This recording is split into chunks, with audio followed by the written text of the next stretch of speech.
할렐루야, 할렐루야. 우리 빛으로 오시는 주님의 자비와 은혜와 평강이 우리 그라치 반석교회 온 교우들의 삶과 가정 가운데 가득 임하기를 간절히 원합니다. 여러분, 오늘 무슨 날인지 혹시 아세요? 네, 오늘 무슨 날일까요? 여기 자신 있게 말씀을 못 하시죠? 네, 무슨 날이요? 아, 맞아요. 오늘 축구 결승전. 네. 어렵게 생각하지 마세요. 오늘 월드컵 결승전 하는 날입니다. 비록 대림절 네 번째 주일이기도 하지만 오늘은 월드컵 결승전의 날이에요. 네, 대한민국에 참 크나큰 감동을 준 카타르 월드컵이 오늘로써 막을 내립니다. 월드컵은요, 세계인의 잔치이고 축제라고들 이야기합니다. 그래서 이번 월드컵 참 특별하고 더욱더 특이한 그러한 시간들인 것 같아요. 무더운 중동에서 이번에 월드컵이 열려서 매번 여름에 월드컵을 했는데 이번에는 또 겨울에 월드컵을 해서 조금 더 특별한 것 같기도 하고요. 또한 논란이 되는 것은 월드컵을 준비하면서 여러 가지 또 사건 사고들이 있었기 때문에 많은 또 논란이 되는 것 같습니다. 여러분들이 이미 뉴스를 통해서 접하셨듯이 이번 월드컵을 준비하면서 수많은 노동자들이 죽음을 맞았다라고 합니다. 대규모 축구장을 비롯한 이제 인프라를 만드느라 건설 노동자들이 약 6,700명이 숨졌다라고 해요. 수많은 노동자들이 죽어가자 이를 두고 여러 나라나 단체에서는 성명서를 내기도 하고 결국 카타르 월드컵 조직위원회에서는 준비 과정에 발생한 불법 노동 사례를 인정하기도 했습니다. 월드컵이 열리기 전에 이러한 죽음과 착취에 대한 이야기들이 많았지만 월드컵이 시작하자마자 어땠습니까? 사람들은 그런 거에 관심보다는 그 축제를 즐기기에 바빴습니다. 어느 한쪽의 잔치를 위해서 다른 한쪽에서 장례를 치러야 한다라고 하면 여러분, 그 잔치는 좋은 잔치일까요? 나쁜 잔치일까요? 축제의 분위기 속에서 왜 초를 치느냐라고 반문할 수도 있지만 우리는 분명히 기억하고 알아야만 합니다. 그 잔치가 과연 생명의 잔치일까? 모든 축제와 잔치라고 해서 기쁘고 즐거운 것만은 아닙니다. 특별히 우리는 성탄이라고 하는 아주 큰 축제를 앞두고 있습니다. 그렇기 때문에 우리를 위한 그 축제가 무슨 의미인지를 우리는 반드시 알아야만 합니다. 또한 오늘 우리는요, 말씀을 통해서 한 잔치, 한 축제의 장면을 마주하고 있습니다. 여러분들이 함께 읽은 말씀 가운데 있는 잔치, 어떤 잔치입니까? 그렇죠, 생일 잔치예요. 누구의 생일 잔치죠? 네, 좁아서 여러분들 제가 다 알아요 이제요. 네, 각오하세요. 내년부터 이제 막 지킬 수도 있어요. 네. 누구의 잔치죠? 헤롯의 생일 잔치입니다. 우리는 이미 지난주일, 그 전주일부터 해서 헤롯에 대해서 또 이야기를 또 이미 잘 알고 있습니다. 헤롯이 어떤 사람인지에 대해서 여러분들 아마 잘 아실 거라고 생각돼요. 기억나지 않으시는 분들도 있을 것 같은데 지난주에 오페라 살로메 이야기하면서 헤롯에 대한 이야기를 간략하게 드렸습니다. 여러분들이 잘 아는 헤롯이 또 있어요. 여러분들이 잘 아는 헤롯은요, 아마 헤롯 대왕일 것입니다. 이 헤롯 대왕은요, 예수님께서 태어나셨을 때 그 당시에 남자 아기들을 다 죽이라라고 했던 그 왕이 바로 헤롯 대왕이에요. 오늘 말씀에 나온 이 헤롯 왕은요, 그 헤롯 대왕의 아들입니다. 헤롯 대왕의 아들 중에 한 사람, 헤롯 안티파스라고 하는 사람이에요. 헤롯 왕은요, 그 당시에 이스라엘을 자기 아들들을 시켜서 다스리게 했습니다. 그래서 아들들에게 지역들을 분배하고 나서 그곳에 분봉왕으로 삼고 그 지역을 다스리게 했어요. 아마 우리가 쉽게 이해하기로는 영주의 개념과 좀 비슷하다라고 생각하면 좋을 것 같습니다. 이 분봉왕 헤롯은요, 자기 동생 빌립의 아내 헤로디아와 결혼을 합니다.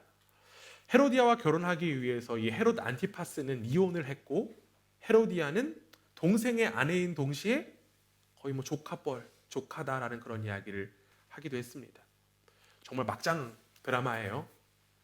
이러한 상황 속에 세례 요한은 이 사건의 불의함을 드러내다가 감옥에 갇히게 되었습니다. 그리고 때마침 헤롯의 생일 잔치가 열려요. 헤로디아의 딸, 우리가 익히 잘 알고 있듯이 누구죠? 그쵸, 살로메. 살로메가 춤을 추면서 잔치의 흥을 돋우었습니다. 이에 헤롯은 살로메가 무엇이든 바라는 대로 다 들어주겠다라고 약속하였고, 이 살로메는 자신의 어머니인 헤로디아가 시키는 대로 세례 요한의 머리를 쟁반에 담아 이리로 가져다 달라라고 청합니다. 결국 이를 헤롯은 시행하고 맙니다. 여러분 한번 생각해 보세요. 아마도 그 헤롯의 생일 잔치는 어땠을 것 같습니까? 헤롯의 생일 잔치는요, 화려한 잔치였을 테고요, 아마 기름진 음식도 있었을 테고, 향 좋은 술도 풍족하게 가득했을 것입니다. 그들에게는 웃음도 있었을 거고요, 쾌락도 있었을 것입니다. 겉으로 보기 어떻습니까? 모든 것이 완벽하고 풍요로운 그러한 잔치입니다. 그러나 여러분, 안타깝게도 그 잔치는 죽음의 잔치였습니다. 소수의 집권 세력만이 모이는 자기들끼리만의 잔치였고, 그곳에서는 끔찍한 복수와 살인이 발생했습니다. 여러분 신기하게도요, 성경에는 수많은 잔치들이 나옵니다. 여러분들이 여러 장면들이 떠오르실 텐데요, 특별히 예수님께서 함께 하시는 그 자리들이 다 잔치가 되었습니다.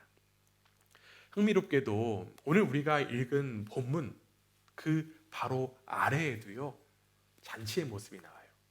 여러분들이 오늘 성경 찾으시는 거 한번 아래 한번 확인해 보세요. 어떤 잔치가 나오는지. 어떤 잔치가 나옵니까? 우리가 익히 잘 아는 대로 일명 오병이어의 잔치가 나옵니다. 오병이어의 잔치는요, 앞서 이야기한 그 헤롯의 잔치와는 대조적으로 참 소박한 그러한 잔치였습니다. 빵 5개와 물고기 2마리밖에 없는 정말 초라하기 짝이 없는 잔치였어요. 사실 이러한 모습을 잔치라고 하기에도 부끄럽습니다. 그러나 이 잔치에서 사람들은 어떻습니까? 모두 다 배불리 먹게 되었습니다. 예수님은 사람들을 치유하셨을 뿐만 아니라 그들의 배고픔까지도 해결하셨습니다. 결국 이 오병이어의 잔치는 생명이 살아나는, 생명이 충만한 잔치였던 것입니다. 우리는 여기서 이 마태복음의 저자가 의도하는 바가 무엇일까라고 한번 생각해 보았으면 좋겠습니다. 물론 시간적인 순서에 따른 이 배열이 있었을 거예요. 그러나 이 마태복음의 저자는요, 세례 요한이 죽음을 당한 그 헤롯의 잔치와 예수님께서 기적을 일으키셨던 이 오병이어의 잔치를 같이 붙여 놓음으로써 강조하고 싶었던 점이 분명히 있었을 것입니다. 이 대조된 두 잔치는요, 마치 우리에게 질문을 하고 있는 것만 같습니다. 여러분들 이 질문에 여러분들이 어떤 생각을 하실지 한번 생각해 보시기 바랍니다. 충분히 있는데도 더 욕심을 부리며 더를 외치는 화려한 왕궁의 잔치를 선택할 것인가?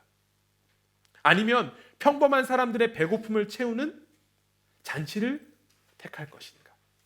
여러분은 어떤 잔치를 택하실 것입니까? 다시 한 번 더 여쭤보겠습니다.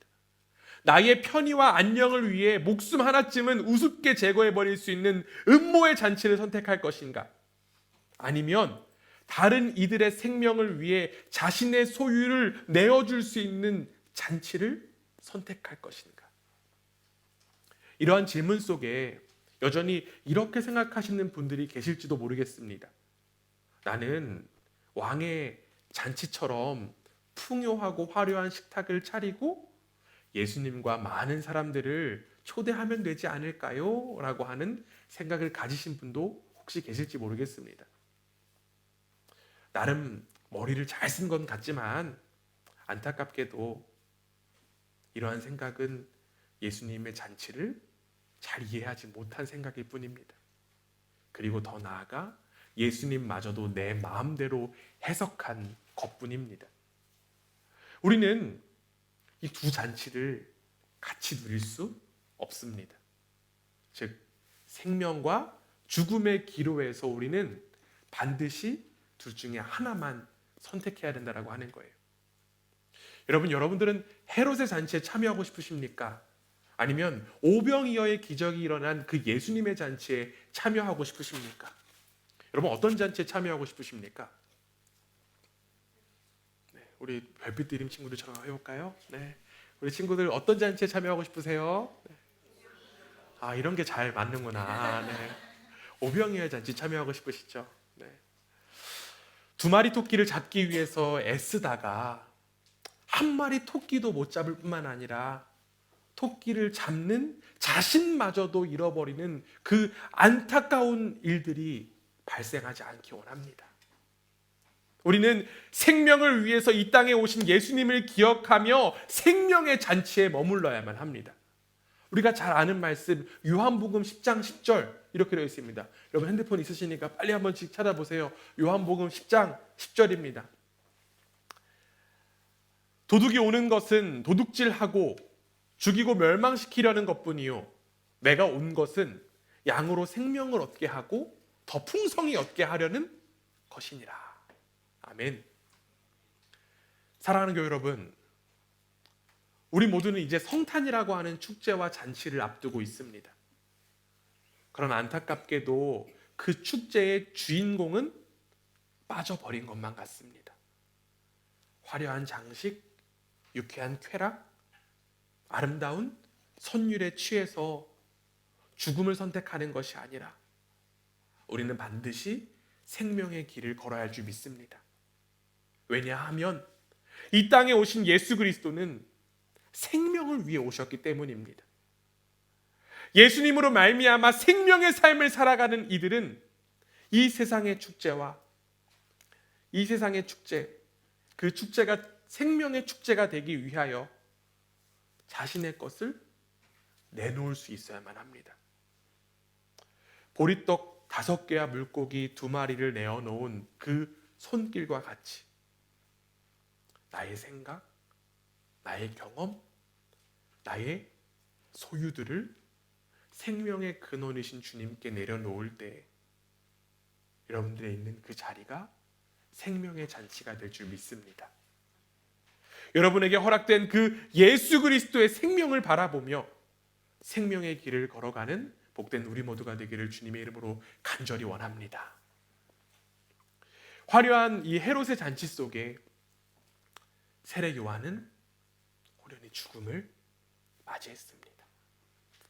우리는 지난 2주간 이 세례 요한의 모습을 통해서 기다림의 자세, 기다림의 태도를 돌아보았고 진정한 기다림의 삶을 살겠다라고 결단했습니다. 그런데 여러분, 진정한 기다림을 했던 이 세례 요한의 결말은 어떻습니까? 그는 그에게 놓여있는 상황은 죽음밖에 없었습니다. 어쩌면 이러한 초라한 죽음이 나의 죽음이 되지 않기를 바라는 사람들이 아마 여기 대부분이실 겁니다. 그런데 여러분, 이 세례 요한의 죽음은요 절대로 하찮은 죽음이 아니었습니다. 그는 그 스스로 죽음의 길을 걸어갔기 때문입니다. 인간 말종의 선택을 한 이 헤롯을 향해 세례 요한은 이렇게 선포했어요. 오늘 우리가 함께 읽은 본문 말씀 한번 찾아볼게요. 마태복음 14장 4절입니다. 마태복음 14장 4절. 세례 요한이 어떠한 선포를 했습니까? 우리 함께 읽습니다. 시작. 이는 요한이 헤롯에게 말하되 당신이 그 여자를 차지한 것이 옳지 않다 하였음이라. 아멘. 사실 세례 요한은요 이 헤롯의 부도덕한 일을 무시하거나 외면할 수도 있었을 것입니다. 세례 요한이 어디 있었습니까? 그렇죠, 광야에 있었어요. 그래서 광야에 외치는 자의 소리로서 이 헤롯의 일에 대해서 이야기하기보다는 본인에게 찾아온 사람들에게 회개를 선포하거나 세례를 주는 일만 해도 그는 자신의 사명을 다한 것이다 라고 이야기해도 무방할 것입니다. 그런데 여러분, 세례 요한은 달랐어요. 그는 자신의 안정과 자신의 안녕을 위해서 사명을 포기하거나 타협하지 않았습니다. 자신의 그 사명인 회개의 선포를 가장 큰 권력인 헤롯에게까지 담대하게 선포했습니다. 세례 요한은 자신의 사명인 주님 오시는 길을 완벽하게 준비했던 사람인 것입니다. 많은 사람들이 이 세상을 살아가는 방식 가운데 이러한 생각들이 있습니다. 좋은 것이 좋다. 이러한 생각과 풍조 속에 좋은 분위기, 좋은 관계를 위해서 자신의 가치나 이념, 그리고 심지어는 신앙마저도 쉽게 저버리는 일들이 벌어집니다.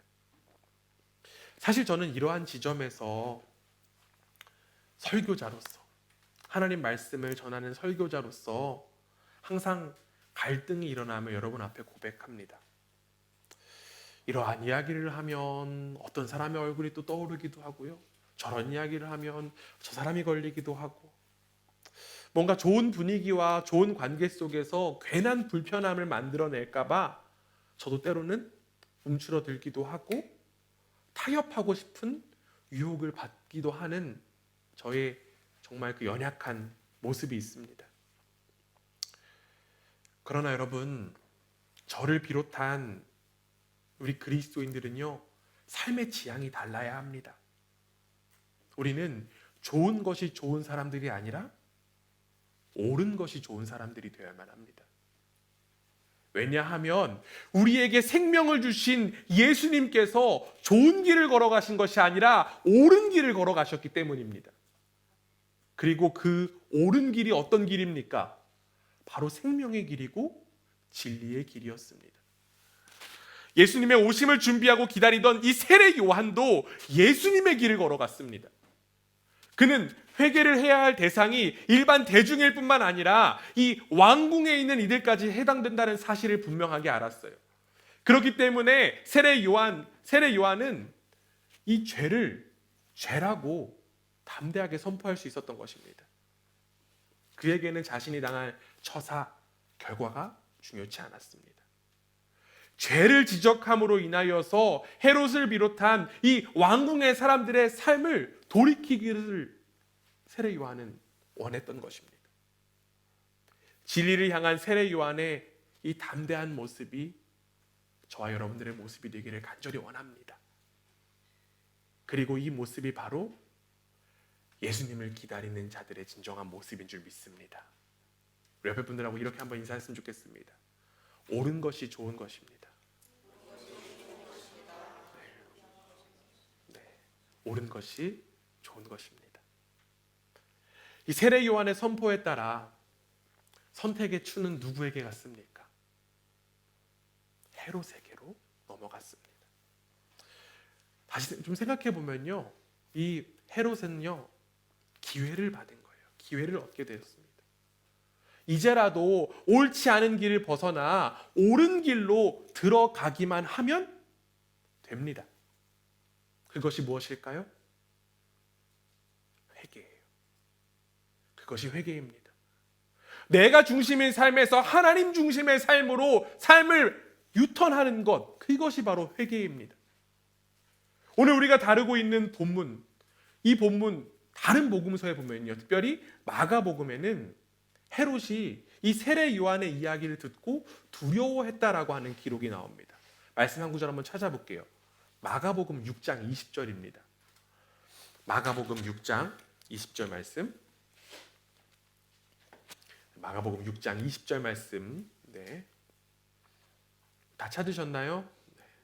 네, 찾으신 분들은 아멘. 네, 우리 별빛 드림 친구들 같네요. 네. 우리 한 목소리로 함께 했습니다. 시작.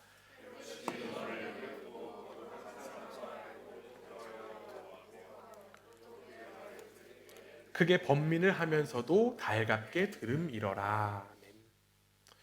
헤롯은요, 세례 요한에 대한 두려움이 있었습니다. 그 두려움은 아마도 헤롯의 양심에서 비롯된 마음이었을 것입니다. 그래서 그는 괴로웠을 뿐만 아니라 우리가 지금 읽은 본문 마지막에 어떻게 되어 있습니까? 달갑게 들었다라고 성경은 기록합니다. 헤롯은요, 돌이킬 수 있는 기회를 얻은 거예요. 하나님의 살아계심을 인정하고 생명의 길로 걸어갈 수 있는 기회를 얻게 된 것입니다. 그러나 헤롯은 그 기회 속에서 하나님을 두려워하여 그 양심에 순응한 것이 아니라 다른 것들을 더 두려워했습니다. 오늘 우리가 함께 읽은 성경 본문 마태복음 14장 5절에 보면 이렇게 되어 있어요. 헤롯이 요한을 죽이려 하되 무리가 그를 선지자로 여김으로 그들을 두려워하더니, 헤롯은 그 기회의 자리에서 눈에 보이지 않는 하나님을 두려워하기보다 누구를 두려워했습니까? 눈에 보이는 사람들을 두려워했어요.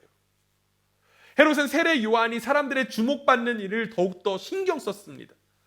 그래서 세례 요한을 함부로 제거할 수도 없고 그대로 둘 수도 없는 그러한 상황 가운데 놓여 있었고, 그때를 성경은 6절에서 이야기합니다. 6절 시작 어떻게 되어 있나요? 마태복음 14장 6절에 첫 시작이 뭐라고 되어 있습니까? 마침, 때마침 세례 요한을 제거할 수 있는 일이 벌어진 거예요. 그는 헤로디아와 살로메의 힘을 빌려서 자신의 양심의 소리, 하나님의 기회를 저버릴 수 있는 선택을 해버린 것입니다. 우리에게도 헤롯에게 허락된 여러 기회가 있습니다. 하나님 나라가 가까이 왔으니 이제는 돌이켜야 한다라고 하는 그 소리에 옳은 반응할 수 있는 기회가 우리 가운데 허락되었습니다. 그리고 성경에는 올바로 돌이킨 사람들의 이야기들이 담겨 있습니다. 대표적으로 옳게 돌이킨 사람들의 대표적인 인물 누가 있습니까? 그렇죠. 많은 분들이 또 이야기하십니다. 다윗이에요. 우리가 잘 알고 있듯이 다윗은요, 정말 성경 속에 위대한 믿음의 사람이었습니다. 그는 누구를 무찔렀습니까? 그렇죠. 골리앗을 무찔렀어요. 그리고 사울의 수많은 공격도 감당했었습니다. 이렇게 위대했던 믿음의 사람이었던 다윗은 그도 역시나 인간이었기 때문에 그에게는 크나큰 실수가 있었습니다. 자신의 부하였던 우리아의 아내인 밧세바와 간통을 저지른 거예요. 그리고 더 나아가 다윗은 이 우리아를 죽음의 자리로 이끌었습니다. 자신의 잘못이 없어지는 것처럼 보였을지는 몰라도 그 안에 분명 양심은 살아있었을 것이고 하나님은 눈동자처럼 지켜보고 계셨습니다. 하나님은 다윗에게 나단 선지자를 보냈고 그는 다윗의 죄를 지적하고 직언하자 다윗은 어떻게 합니까? 그렇죠. 자신의 죄를 깨닫고 회개합니다. 오늘 우리가 함께 읽은 성경의 헤롯과 다윗은요, 죄의 경중을 떠나서 죄라고 하는 동일선상에 서 있는 사람들입니다. 물론 우리도 마찬가지예요. 그러나 다윗은 헤롯과 달리 왕의 체면을 포기하고 하나님 앞에서 죄를 고백했습니다. 자신의 죄를 합리화하지 않았습니다. 죄를 죄로 인식할 수 있는 단계는요, 희망이 있어요. 죄인인 우리에게도 마찬가지입니다. 옳은 그 진리의 말씀을 나를 향한 말씀으로만 받아들이기만 하면 됩니다. 그러나 그 희망을 헤롯은 어떻게 응답했습니까? 어떤 식으로 대답했습니까? 그는 살인이라고 하는 대답을 했습니다. 여러분은 어떠한 삶을 선택하시겠습니까? 하나님은 우리를 향해서 끊임없이 돌이키기를 원하시며 말씀하시는데 언제까지 못 들은 척만 하실 것입니까? 나를 향한 말씀을 거절하면 그 결과가 살인일 뿐만 아니라 자신에게까지 그 파멸에 이르는 일임을 깨닫고 온전한 진리로 삶을 돌이키는 우리 모두가 되기를 원합니다. 자신의 목숨을 다 바치면서까지 진리와 생명의 길을 선포한 이 세례 요한의 끝은 죽음이었습니다. 그러나 그의 죽음은 절대로 비참하거나 처참한 정말 일명 개죽음이 아니었어요. 왜냐하면 그는 주님의 오심을 가장 완벽하게 준비하고 기다렸던 사람이기 때문입니다. 그는 비록 죽음을 맞이했지만 가장 영광스러운 존재로 그는 빛나고 있습니다. 우리는 그 증거, 그가 빛나고 있는 증거를 우리가 함께 읽은 본문 마태복음 14장 1절에서 2절에서 한번 확인해 보려고 합니다. 그가 어떻게 지금 빛나고 있습니까? 우리 1절, 2절 함께 한번 읽어봅니다. 함께 읽습니다. 시작. 그때에 분봉왕 헤롯이 예수의 소문을 듣고 그 신하들에게 이르되 이는 세례 요한이라 그가 죽은 자 가운데서 살아났으니 그러므로 이런 능력이 그 속에서 역사하는도다 하더라. 세례 요한이 죽음이 기록된 오늘 본문, 여러분 한번 생각해 보세요. 오늘 본문이요 1절, 2절하고 3절 이하랑 구분이 됩니다. 시간적으로 어떻게 구분이 됩니까? 뭐가 더 먼저일까요? 그렇죠. 3절 이하가 더 먼저예요. 1절, 2절은요 지금 헤롯이 그 세례 요한이 죽었던 때를 생각하고 떠올리는 것입니다.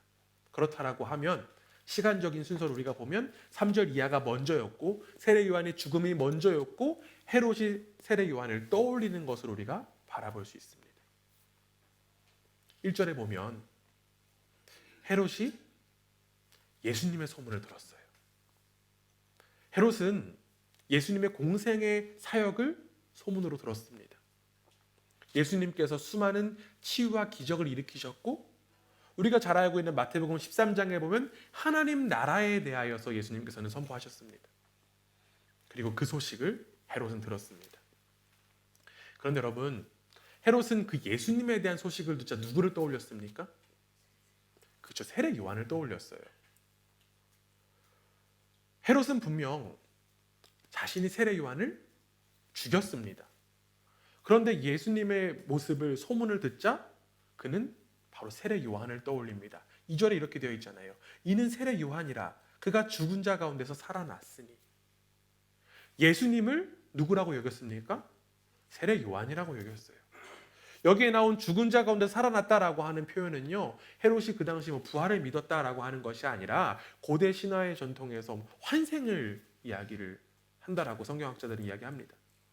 헤롯은 예수님의 모습에서 세례 요한을 보았어요. 이 사실이 의미하는 바가 무엇일까요?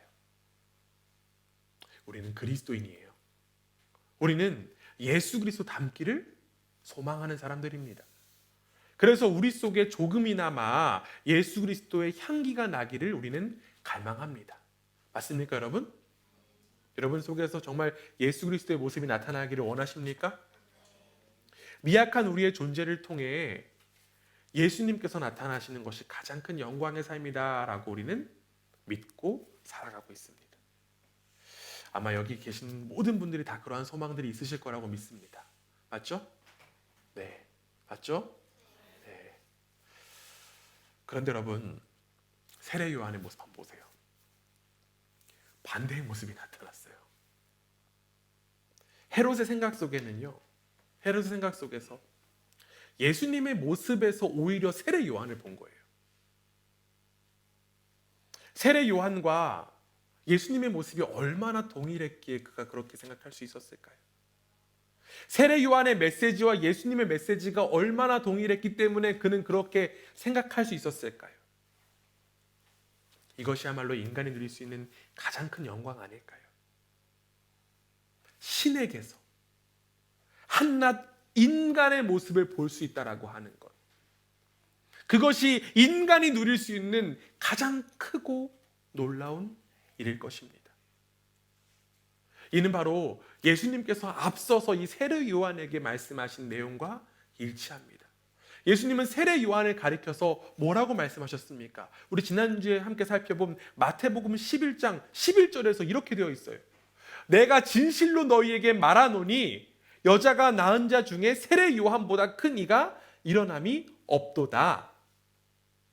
여자가 낳은 자 중에 가장 큰 사람, 우리 인간들 중에 가장 큰 사람이 누구라고요? 세례 요한이다라고 지금 예수님께서 말씀하셨어요. 헤롯이 예수님의 모습에서 세례 요한의 모습을 봤다라고 하는 것, 바로 그런 의미가 아닐까요? 우리는 여기서 세례 요한의 삶이 어떠했는지를 돌아볼 필요가 있습니다. 그는 진정으로 이 땅 가운데 구원자로 오실 예수님을 간절히 갈망하던 사람이었습니다. 그리고 기다리고 준비하던 사람이었어요. 그는 말뿐만이 아니라 삶으로서 완벽한 기다림을 실현한 사람이었습니다. 그리고 더 나아가 이 세례 요한의 죽음은 누구의 죽음의 예표일까요? 그렇죠. 세례 요한의 죽음을 보면 누구의 죽음이 떠오릅니까? 바로 예수 그리스도의 그 십자가의 죽음의 예표까지도 되었습니다. 예수님도 세례 요한처럼 비참하고 처참한 죽음을 당하셨어요. 우리는 여기서 다시 오실 예수님을 기다리는 우리의 모습을 바로 새기기 원합니다. 예수님보다 먼저 예수님 같은 삶을 살아간 세례 요한의 모습, 완벽한 기다림의 모습이라고 하는 거예요. 그는 능력이 있어서 그렇게 살아갈 수 있었을까요? 그에게 실력이 있어서 그렇게 살아갈 수 있었을까요? 아닙니다. 그 속엔 예수 그리스도의 영인 성령님이 있었기 때문에, 그는 성령의 세례를 받은 이였기 때문에 예수 그리스도의 삶을 살아갈 수 있었던 것입니다. 세례 요한을 예수님의 길로 인도한 성령님이 우리 모두에게도 동일하게 임한 줄 믿습니다. 그리고 그 성령님은 지금도 우리를 예수 그리스도라고 하는 진리의 길로 인도하고 계십니다. 비록 세상에서는 비참한 죽음을 맞이했을지라도 가장 큰 영광의 삶을 살았던 세례 요한의 삶이 바로 저와 여러분의 삶이 되기를 간절히 원합니다. 우리의 말과 행동이 오직 예수 그리스도를 나타낼 때 세상은 우리를 진정한 그리스도인이라고 지칭할 것입니다. 헤롯이 세례 요한에게 그랬던 것처럼, 또한 안디옥 교회를 향해 세상이 그리스도인이라고 지칭했던 것처럼 2022년도 세상이 저와 여러분을 통해 예수 그리스도를 바라보고 인정하게 되는 역사가 일어나게 되기를 간절히 원합니다. 우리에게 가장 큰 영광은 바로 예수님을 삶으로 증명하는 것이고 예수님의 증거가 되는 것임을 인정하고 오직 생명의 삶을 살아가는 복된 우리 모두가 되기를 간절히 원합니다. 여러분은 완벽한 기다림을 준비할 수 있는 기회가 허락된 이들입니다. 여러분들이 허락된 그 기회, 옳은 길, 진리의 길, 생명의 길 걸어가는 우리 모두가 되기를 주님의 이름으로 축원합니다. 아멘.